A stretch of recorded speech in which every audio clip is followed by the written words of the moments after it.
Hello everyone, welcome back to Lucknow Nama academy. And अगर आप इस चैनल पर नए हैं तो please do subscribe the channel.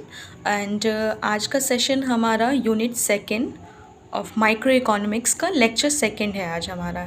Fine, तो लेट्स स्टार्ट आवर सेशन। आज का टॉपिक हम स्टार्ट करेंगे law of diminishing marginal utility से, जिसको हम शॉर्ट में DMU भी बोलते हैं। ठीक है, तो law of diminishing marginal utility क्या होता है?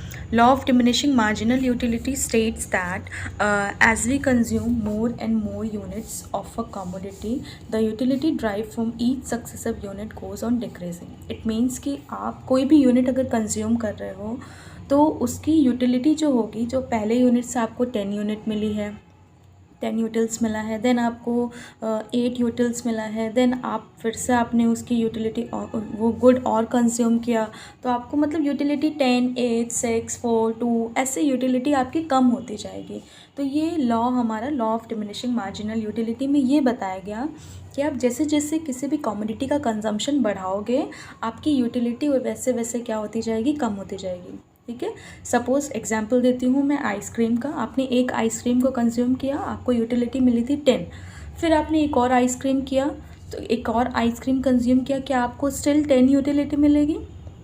Now you are satisfied. ठीक है, आप कहीं ना कहीं सेटिस्फाइड हो जाओगे कि मेरा हो गया बस, तो आपको 10 यूटिल से कम यूटिलिटी मिलेगी। ठीक है, नेक्स्ट जब दो आइसक्रीम जब आप कंज्यूम करोगे, फिर जब आप 3 आइसक्रीम को कंज्यूम करोगे फिर आपकी यूटिलिटी क्या हो जाएगी, और कम हो जाएगी। ठीक है, तो यही चीज़ लॉ ऑफ DMU में बताया गया है। उसके बाद इसके कुछ अजम्पशंस होते हैं, अजम्पशंस हम देख लेते हैं। इसके कार्डिनल मेजरमेंट ऑफ यूटिलिटी होता है, इसमें हम यूटिलिटी को कार्डिनली मेज़र करते हैं। लास्ट लेक्चर में मैंने बताया था कार्डिनली हम कैसे मेज़र करते हैं, लाइक 1, 2, 3, 4, 5, 6 ऐसे जब हम मेज़रमेंट करेंगे वहीं पे लॉ ऑफ DMU का अप्लाई होता है। ठीक है, and the second assumption is consumption of reasonable quantity. अब यहाँ पे आपको जब लॉ ऑफ DMU का एप्लीकेबिलिटी देखनी है तो यहाँ पे आपको रीजनेबल क्वांटिटी का कंजम्पशन करना पड़ेगा। नॉट लाइक दिस कि आपने 1 चम्मच आइसक्रीम खाया, 1 स्पून ऑफ आइसक्रीम खाया आपने, तो यू आर लाइक कि आपको और चाहिए, है ना, आपकी यूटिलिटी बढ़ती जाएगी, तो आपको उसको कंपेयर नहीं कर सकते हो। तो आपको यहाँ पे जो क्वांटिटी लेनी होगी उसका एक एग्जैक्ट अमाउंट, फिक्स्ड अमाउंट होगा। जैसे कि आप आइसक्रीम खा रहे हो तो उसका एक कोन होगा प्रॉपर, उसकी एक कप होगी। एंड यहाँ पे देखिए मैंने एग्जाम्पल में दिया है कि अगर आप glassfuls of water and not of spoonfuls, किसी भी अगर कोई थ्रस्टी इंसान है, अगर आप उसको पानी पिला रहे हो स्पून से तो क्या होगा, ही वॉज लाइक कि उसको और चाहिए और चाहिए, और पानी दो, और पानी दो। लेकिन जब आप उसको एक ग्लास भर करके पानी दे दोगे तो ही इज़ लाइक कि ओके ओके फाइन, मेरा हो गया, है ना। तो ये यहाँ पे ये बता रहा है कि कंजम्पशन ऑफ रीजनेबल क्वांटिटी का मतलब ये होता है कि आपको एक रीजनेबल क्वांटिटी का कंजम्पशन करना है। Fine, and then is continuous consumption. Continuous consumption में क्या चीज़ बताई गई है कि आपको यहाँ पे अपना कंजम्पशन कंटिन्यूसली करना है। यू आर नॉट लाइक कि आपने अभी सुबह एक आइसक्रीम खाई, दोपहर में एक आइसक्रीम खाई, देन शाम में एक आइसक्रीम खा ली। No, not like this. आपको अगर आप 3 आइसक्रीम का कंजम्पशन कर रहे हो तो एट द सेम टाइम आपको बैक टू बैक 3 आइसक्रीम का कंजम्पशन करना चाहिए। This is what continuous consumption. ठीक है, उसके बाद no change in quality. Quality में कोई भी चेंज नहीं होगा, क्वालिटी में कोई चेंज नहीं होगा। इसका मतलब आपने फर्स्ट कोन आइसक्रीम का लिया, चॉकलेट फ्लेवर लिया, उसके बाद आपने बटर स्कॉच ले लिया, यहाँ पे क्या हो रही है, क्वालिटी चेंज हो रही है।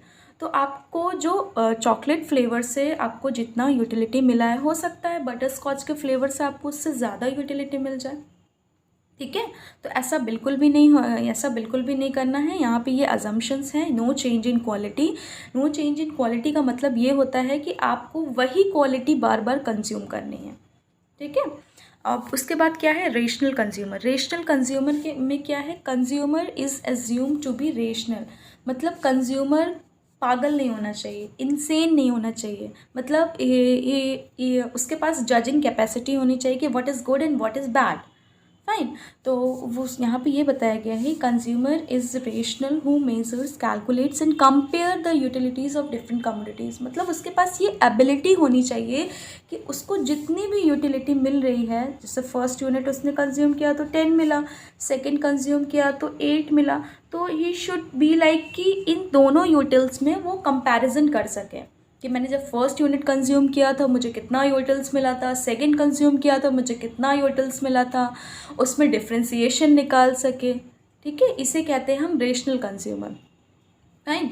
और उसके बाद क्या है, परफेक्ट नॉलेज। कंज्यूमर के पास एक परफेक्ट नॉलेज होनी चाहिए। परफेक्ट नॉलेज की जो वो कंज्यूम कर रहा है क्या वो सही है, और उसका प्राइस जो पे कर रहा है वो प्राइस सही है, रीज़नेबल है या नहीं है। ठीक है, तो परफेक्ट नॉलेज होनी चाहिए। और उसके पास उसको ये भी पता होना चाहिए कि he should be available of, मतलब बहुत सारी चॉइसेस अवेलेबल है उसके पास। कंज्यूमर के पास एक ही ऑप्शन नहीं होता कि आपको यही गुड कंज्यूम करना है, उसके पास चॉइसेस भी अवेलेबल होती हैं। इसकी नॉलेज कंज्यूमर को होनी चाहिए। जैसे कि अगर वो चॉकलेट फ्लेवर कंज्यूम कर रहा है आइसक्रीम का, तो उसके पास ऑप्शंस और भी हैं, जैसे स्ट्रॉबेरी भी कंज्यूम कर सकता है, बटर स्कॉच भी ले सकता है, और भी कई सारे फ्लेवर्स हैं, उन सब का भी कंजम्पशन कर सकता है। फाइन। देन नेक्स्ट है हमारा fixed income and prices. Fixed income and prices में क्या चीज़ है कि आपकी जब आप मार्केट में जाते हो तो आपका माइंड सेट होता है कि मैं इतना रुपए घर से लेके निकल रहा हूँ और इतना मुझे इतने में खर्च करना है और इतना मुझे इतने में खर्च करना है। तो आपकी क्या होती है, फिक्स्ड इनकम होती है ना। फिक्स्ड इनकम और प्राइसेस आपके जो जिसके लिए आप पे करने जा रहे हो, जो कमोडिटी के लिए आप पे करने जा रहे हो, उसका प्राइसेस भी फिक्स्ड होता है। तो यहाँ पे यही बताया गया है कि लॉ ऑफ DMU तभी एप्लीकेबल होगा जब आप यहाँ पर फिक्स्ड इनकम रहेगी उसकी और फिक्स्ड प्राइसेस रहेंगे। It is assumed that income of the consumer and prices of the goods which the consumer wishes to purchase remains constant. Right, तो यहाँ पे ये कांस्टेंट रहेगा। उसके बाद law of equi marginal utility. Equi marginal utility law क्या होता है, इक्वी मार्जिनल यूटिलिटी से ही इसके वर्ड से ही समझ में आ रहा होगा। इक्वी मतलब इक्वल मार्जिनल यूटिलिटी लॉ, ये पूरा लॉ है। किस पे बनाया गया है ये एक कमोडिटी के सेंस में नहीं बताया है, यहाँ पे दो कमोडिटी के सेंस में बताया है। ठीक है, यहाँ पे दो कमोडिटी के सेंस में बताया। लॉ ऑफ DMU सिर्फ वन कमोडिटी पे एप्लीकेबल होता है, एक कमोडिटी पे एप्लीकेबल होता है, लेकिन law of equi marginal utility दो कमोडिटी पे एप्लीकेबल होता है। राइट, तो यहाँ पे ये बताया है कि law of equi marginal utility principle states that a consumer will be maximising his total utility when he allocates his fixed money income। कह रहा है कि जो कंज्यूमर होता है वो ऑलवेज ही इज़ लाइक कि अपनी टोटल यूटिलिटी को मैक्सिमाइज करता है। ठीक है, अपनी टोटल यूटिलिटी को मैक्सिमाइज करता है विथ फिक्स्ड मनी इनकम, क्योंकि उसकी मनी इनकम क्या होती है, फिक्स्ड होती है। Such a way that the utility derived from the last unit of money spent on each good is equal. और वो इस तरीके से यूटिलिटी को मैक्सिमाइज करेगा कि जो लास्ट यूनिट मिलेगी, समझ में आ रहा है, जो लास्ट यूनिट मिलेगी, लास्ट यूनिट के कंजम्पशन से जो यूटिलिटी मिल रही है वो क्या होगी, इक्वल होगी। ठीक है, अभी आगे देखिए और समझ में आ जाएगा आपको। Equi marginal utility principle is based on the law of diminishing marginal utility. जो इक्वी मार्जिनल यूटिलिटी प्रिंसिपल जो बना है वो लॉ ऑफ DMU के अकॉर्डिंग ही बनाया गया है, उसी पे बेस्ड है। ठीक है, अब यहाँ पे मैंने एक एग्जाम्पल लिया है, एग्जाम्पल से समझ लेते हैं हम। Man purchases two goods. जो एक मैन है उसने दो गुड्स को लिया है, एक X लिया है, एक Y लिया है। whose prices are PX and PY। X का प्राइस PX है, Y का प्राइस PY है। As he purchases more of X, his MUX decline while MUY rises। कह रहा है कि जब वो X कॉमोडिटी को और परचेज करेगा, ठीक है, तो MUX क्या हो जाएगा, डिक्लाइन होने लगेगा। ऐसा क्यों? ऐसा इसलिए हो रहा है क्योंकि आपने एक एप्पल और मैंगो के सेंस में समझते हैं। ठीक है, एप्पल और मैंगो आपने लिया, ठीक है, आपको मार्केट में अवेलेबल है। उसके बाद जब आप एप्पल और परचेज़ करोगे, एप्पल जब परचेज़ कर रहे हो तो आप उसको कंजम्पशन के लिए ही परचेज़ कर रहे हो ना, उसका फिर कंजम्पशन भी करोगे। जब कंजम्पशन कर रहे हो इट मीन्स आपकी मार्जिनल यूटिलिटी क्या हो रही है, फॉल हो रही है। अभी आपने ऊपर पढ़ा कि law of diminishing marginal utility ये बताता है कि आपको जब एक कॉमोडिटी का कंजम्पशन करते हो तो डे बाय डे मतलब 1 बाय 1 आपकी यूटिलिटी क्या होती है, गिरती जाती है। फाइन। तो यही चीज़ यहाँ पे बताई गई है कि कंज्यूमर जब कॉमोडिटी एक्स का कंजम्पशन करेगा तो MUX मतलब उससे मिलने वाली जो यूटिलिटी रहेगी वो क्या होती जाएगी, गिरती जाएगी, डिक्लाइन होती जाएगी। While we comparing MUX with MUY, जब हम MUY से कंपेयर करेंगे तो MUY क्या होगा, बढ़ता जाएगा, क्योंकि आप मैंगो का तो कंजम्पशन कर नहीं रहे हो, आप एप्पल का कंजम्पशन कर रहे हो। तो at the same time MUY का कंजम्पशन MUY क्या हो जाएगा, बढ़ता जाएगा। फाइन। उसके बाद the last unit of money spent on X has the same utility as the last unit of money spent on Y and the person thereby maximise his satisfaction. वही कह रहा है कि जो भी लास्ट यूनिट का कंजम्पशन रहेगा एक्स का और लास्ट यूनिट का कंजम्पशन रहेगा वाई का, और वो दोनों का सेटिस्फैक्शन इक्वल हो जाएगा as comparing to their prices. मतलब आप जो भी प्राइसेस पे कर रहे हो और उनकी marginal utility is equal to the जो भी प्राइसेस पे कर रहे हो और उनकी marginal utility of good Y, मतलब गुड एक्स और गुड वाई दोनों का इक्वल हो जाएगा। इसके बाद इसकी एक कंडीशन होती है, कंडीशन देख लेते हैं। MUX अपॉन PX, यहाँ पे देखिए MUX है, मतलब MU जो आपको X कॉमोडिटी से मार्जिनल यूटिलिटी मिल रही है और उसी का प्राइस यहाँ पे नीचे आ जाएगा। ठीक है, डिनोमिनेटर में उसका प्राइस आ जाएगा और न्यूमरेटर में उसकी मार्जिनल यूटिलिटी आ जाएगी। और MUY upon PY, MUY is equal to, मतलब ये पूरा कंडीशन क्या बताता है, law of equi marginal utility. Fine. उसके बाद नेक्स्ट टॉपिक है हमारा कंज्यूमर इक्विलिब्रियम। बहुत अच्छा टॉपिक है और बहुत इंटरेस्टिंग टॉपिक है और एग्ज़ाम में हर बार ये पूछता है। ठीक है, तो इसको बहुत ध्यान से समझिएगा। कंज्यूमर इक्विलिब्रियम मैं पहले लेक्चर में बता चुकी हूँ इक्विलिब्रियम क्या होता है, बहुत अच्छे से मैंने समझाया है आपको। अगर आपने वो वीडियो वॉच नहीं करी होगी तो प्लीज़ उस वीडियो को वॉच कर लीजिएगा, फिर इस लेक्चर पे आइएगा आप लोग। उसके बाद देखिए कंज्यूमर इक्विलिब्रियम क्या होता है, पहले हम समझते हैं इक्विलिब्रियम। बस शॉर्ट में बस यहाँ पे मैं बता रही हूँ। Equilibrium means a state of rest और a position of no change. Equilibrium क्या होता है, इक्विलिब्रियम वो होता है जब एक कंज्यूमर क्या होता है, स्टेट ऑफ रेस्ट पे होता है। मतलब ही इज़ लाइक कि अब उसको ना इधर जाना है, ना राइट जाना है, ना लेफ़्ट जाना है, क्योंकि वो इक्विलिब्रियम पे है, वहाँ पर उसकी यूटिलिटी मैक्सिमाइज हो चुकी है, वो सेटिस्फाइड हो चुका है, इसलिए अब उसको ना फर्दर कंजम्पशन करना है। ठीक है, अब उसके बाद अब हम आते हैं कंज्यूमर इक्विलिब्रियम पे। कंज्यूमर इक्विलिब्रियम क्या होता है, कंज्यूमर इक्विलिब्रियम को हम दो केसेस में पढ़ेंगे। ठीक है, एक केस है हमारा वन गुड केस, मतलब वन गुड केस जो अभी मैं बताने जा रही हूँ। एक केस है हमारा टू गुड केस जो नेक्स्ट वीडियो में मैं कवर करूँगी। फाइन। उसके बाद कंज्यूमर इक्विलिब्रियम क्या होता है, consumer equilibrium refers to the situation when a consumer is having maximum satisfaction with limited income. कह रहा है कि कंज्यूमर इक्विलिब्रियम एक सिचुएशन होती है जहाँ पर कंज्यूमर क्या करता है, अपने सेटिस्फैक्शन को मैक्सिमाइज करता है विथ लिमिटेड इनकम। क्योंकि कंज्यूमर क्या करता है, कंज्यूमर का तो माइंडसेट यही रहता है कि मैं अपने सेटिस्फैक्शन को मैक्सिमाइज कर सकूं, कम से कम पैसे पे करूं उसके लिए, है ना। And he has no tendency to change his existing way of expenditure. और उसके बाद कोई टेंडेंसी नहीं होती कि वो अपना ये एक्सपेंडिचर को चेंज कर सके। तो ये स्टेट और ये फॉर्म क्या कहलाता है, consumer is in equilibrium. Fine. उसके बाद कंज्यूमर इक्विलिब्रियम को दो कंडीशन से समझेंगे। एक, consumer equilibrium spends his entire income on single commodity. जब कंज्यूमर अपनी पूरी इनकम एक सिंगल कमोडिटी के कंजम्पशन में स्पेंड कर देता है। This is very unrealistic. ऐसा कुछ होता नहीं है, क्योंकि इन रियल लाइफ कंज्यूमर एक कमोडिटी का कंजम्पशन नहीं करता है। ठीक है, मोर देन वन कमोडिटी का कंजम्पशन करता है। तो ये अनरियलिस्टिक सिचुएशन है, बट फिर भी हम इसको पढ़ेंगे, जानेंगे। उसके बाद क्या होता है, consumer spends his entire income on 2 commodities. Consumer अपनी जो एंटायर इनकम है वो 2 कमोडिटीज़ पे स्पेंड करता है। ठीक है, चलिए आगे बढ़ते हैं। सिंगल कमोडिटी केस पढ़ते हैं।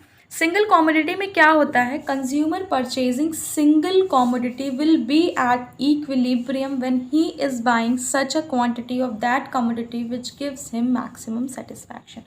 कह रहा है कि कंज्यूमर आपका वहाँ पर इक्विलिब्रियम होगा जब वो अपनी कमोडिटी की क्वांटिटी इस तरीके से बाय करेगा जहाँ पर उसको क्या मिलेगा, मैक्सिमम सेटिस्फैक्शन मिलेगा।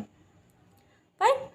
उसके बाद क्या है, being a rational consumer he will be at equilibrium when marginal utility is equal to price paid for the commodity. कह रहा है कि consumer being a rational consumer, rational मतलब इसका स्टेट ऑफ माइंड स्टेबल है, वो जज कर सकता है what is good and what is bad. तो यहाँ पे ये बता रहा है कि consumer being a rational consumer वो वहाँ पर इक्विलिब्रियम होगा जब उसकी मार्जिनल यूटिलिटी और उसका प्राइस जो पे कर रहा है उस पर्टिकुलर कमोडिटी का जब इक्वल हो जाएगा। ठीक है, अब यहाँ पे 2 फैक्टर्स रेस्पॉन्सिबल होते हैं एक इक्विलिब्रियम को एस्टैब्लिश करने के लिए। एक होता है price of the given commodity and the next one is marginal utility from each successive unit. Then next आते हैं हम इक्विलिब्रियम कंडीशन पे।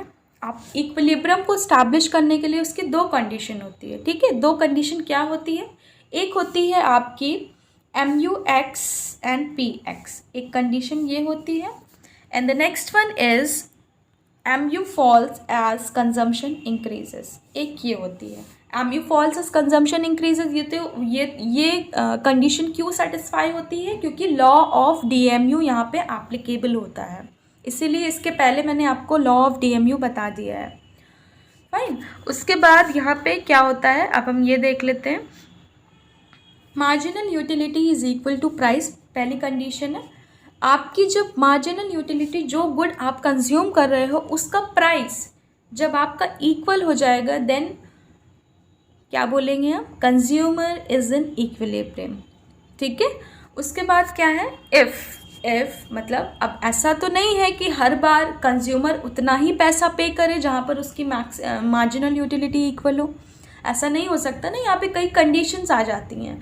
तो कंडीशन क्या होती हैं, सबसे पहला क्या होता है, if MUX is greater than PX, जब आपका MUX मतलब marginal utility of X is greater than PX होगा, तो उस केस में क्या होगा, कंज्यूमर क्या करेगा, He goes on buying because benefit is greater than cost। Consumer क्या करेगा, उस कमोडिटी X को बाय करता रहेगा, खरीदता रहेगा, क्योंकि वहाँ पर उसको यूटिलिटी ज़्यादा मिल रही है एज कंपेयरिंग टू हिज और हर प्राइस। ठीक है, और यहाँ पर कंज्यूमर क्या करेगा, बाय करता रहेगा, खरीदता रहेगा अंटिल जब तक उसकी मार्जिनल यूटिलिटी प्राइस के बराबर नहीं हो जाती, तब तक वो क्या करता रहेगा, गुड X को कंज्यूम करता रहेगा। ठीक है, ये है हमारा फर्स्ट सिनेरियो कि MUX when MUX is greater than PX, तब उस केस में क्या होता है, राइट। उसके बाद हम पढ़ते हैं when MUX is less than PX, उस केस में क्या होगा, जब हमारा मार्जिनल यूटिलिटी मुझे उतना मिल ही नहीं रहा है जितना मैं प्राइस पे कर रहा हूँ, तो क्या रहेगा, consumer is not in equilibrium. ये तो आपको पता है कि कंज्यूमर कहाँ पे इक्विलिब्रियम पे होता है, और इस केस में consumer is not in equilibrium as he will have to reduce consumption of commodity X to raise his total satisfaction till MU becomes equal to price. कह रहा है कि यहाँ पर कंज्यूमर को अपना कंजम्पशन क्या करना पड़ेगा, कम करना पड़ेगा। कंज्यूमर जब अपना कंजम्पशन कम करेगा तब यहाँ पर उसका MUX become equals to its price. ठीक है, उसके बाद सेकंड कंडीशन है MU falls as consumption increases. आपको पता है कि MU क्यों फॉल होता है, मार्जिनल यूटिलिटी क्यों गिरता है, क्योंकि आपको हर बार एक यूनिट से जो जितना मार्जिनल यूटिलिटी मिला है हर बार उतना ही यूटिलिटी नहीं मिलेगा। ठीक है, अब इसको हम समझते हैं, एक शेड्यूल एंड डायग्राम से समझ लेते हैं। यहाँ पे देखिए यूनिट 1 2 कितना यूनिट कंज्यूम कर रहा है, 1 2 3 4 5 6 6 यूनिट कंज्यूम कर रहा है, price remains constant, price constant रहता है, एक कमोडिटी का कंजम्पशन हो रहा है तो प्राइस रिमेन्स कांस्टेंट, हम ये एज्यूम करते हैं, ठीक है। अब फर्स्ट गुड एक्स के कंजम्पशन से कितना यूटिलिटी मिल रहा है, 20 मिल रहा है, देन 16 मिल रहा है, then 10, 4, 0, -6, this is what marginal utility of X. और ये कम हो रहा है, देखिए पहले 20, 16, 10, 4, 0, -6, ऐसा क्यों है, क्योंकि यहाँ पर लॉ ऑफ DMU का एप्लीकेबिलिटी है। ओके, अब यहाँ पर हम डिफरेंस निकाल लेंगे दोनों का, MUX माइनस PX। MUX यहाँ पर कितना है, 20 है, PX कितना है, 10 है। जब 20 - 10 करेंगे तो 10 हो जाएगा, 16 - 10 करेंगे तो 6 हो जाएगा, 10 - 10 0। अब उसके बाद देखिए इस केस में, इस केस में आपका ऊपर के दो केसेस में जब 2 यूनिट का कंजम्पशन हो रहा है तब आपका मार्जिनल यूटिलिटी ज़्यादा है। ये देखिए marginal utility is more than price, है ना, क्योंकि देखिए ये मार्जिनल यूटिलिटी ज़्यादा है। उसके बाद यहाँ पर क्या करेगा, कंज्यूमर विल इंक्रीज कंजम्पशन, क्योंकि उसको मार्जिनल यूटिलिटी ज़्यादा मिल रही है एज़ कम्पेयरिंग टू हिज और हर प्राइस। तो उस केस में क्या करेगा, कंज्यूमर अपने कंजम्पशन को बढ़ाएगा, है ना। अब जब price is equal to MUX, इस केस में हमारा क्या हो जाएगा, कंज्यूमर इज़ इन इक्विलिब्रियम, क्योंकि कंज्यूमर इक्विलिब्रियम की कंडीशन क्या होती है, MUX is equals to PX होता है। तो यहाँ पर कंज्यूमर क्या हो जाएगा, हमारा कंज्यूमर इक्विलिब्रियम का कंडीशन सेटिस्फाइड हो जाएगा।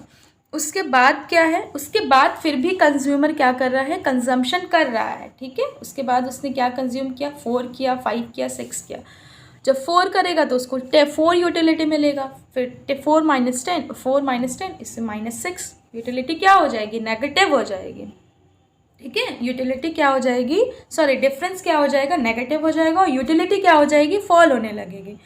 तो इन तीनों केस में हमारा क्या होगा, MUX is less than PX। तो यहाँ पर कंज्यूमर क्या करेगा, अपने कंजम्पशन को क्या कर देगा, कम कर देगा, फाइन, अपने कंजम्पशन को कम कर देगा। जब कंजम्पशन कम करेगा, ये देखिए यहाँ पे 4-5 यूनिट कंज्यूम कर रहा है, तो 4-5 यूनिट कंज्यूम नहीं करेगा और 3-1 यूनिट्स कंज्यूम करने लगेगा, तो उसकी कंज्यूमर इक्विलिब्रियम की कंडीशन सेटिस्फाइड हो जाएगी, राइट। एंड देन आते हैं हम डायग्राम पे।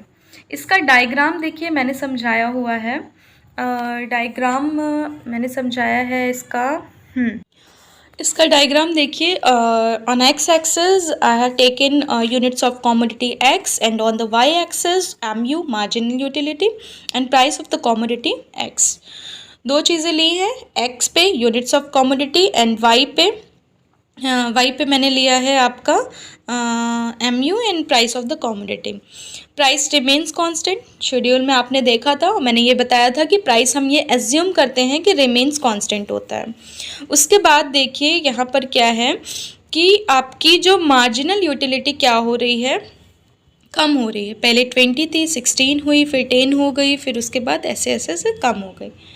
उसके बाद जब आपकी मार्जिनल यूटिलिटी कम होने लगेगी तो एक पॉइंट ऑफ इंटरसेक्शन आएगा, जहाँ पर ये दोनों एक दूसरे को इंटरसेक्ट कर रहे हैं, वहाँ पर क्या हो जाएगा, MUX is equal to PX हो जाएगा, और यहाँ पर क्या होगा, कंज्यूमर इज इन इक्विलिब्रियम हो जाएगा, ठीक है। ये समझ में आ गया, कंज्यूमर यहाँ पर क्या होगा, इक्विलिब्रियम हो जाएगा, और यहाँ पर क्या होगा, 0 MU पॉइंट ऑफ सेटाइटी। मतलब जब आपका मार्जिनल यूटिलिटी 0 हो जाता है, यहाँ पर 0 हो जाता है मार्जिनल यूटिलिटी, तो उसको हम क्या कहते हैं, पॉइंट ऑफ सेटाइटी कहते हैं, ठीक है। आपका देखिए इसके बाद 0 से क्या हुआ, नेगेटिव हो गया। और कुछ फाइंडिंग्स है इसकी, इस डायग्राम की कुछ फाइंडिंग्स हैं, तो वो आप लोग पढ़ लीजिएगा, क्या है, बहुत ईजी है, ऊपर मैंने लेक्चर में सब कुछ समझा दिया है। एंड स्टिल अगर फिर भी कुछ डाउट होता है तो प्लीज़ कमेंट सेक्शन में आप हमें बता दीजिएगा। और हाँ, और अगर आपने रजिस्ट्रेशन नहीं किया है तो प्लीज़ जल्दी से रजिस्ट्रेशन करा लीजिए, ताकि हमारा 1-to-1 डाउट क्लियरिंग सेशन हो सके। ओके, सो आज का सेशन हम यहीं ख़त्म करते हैं। Thank you so much.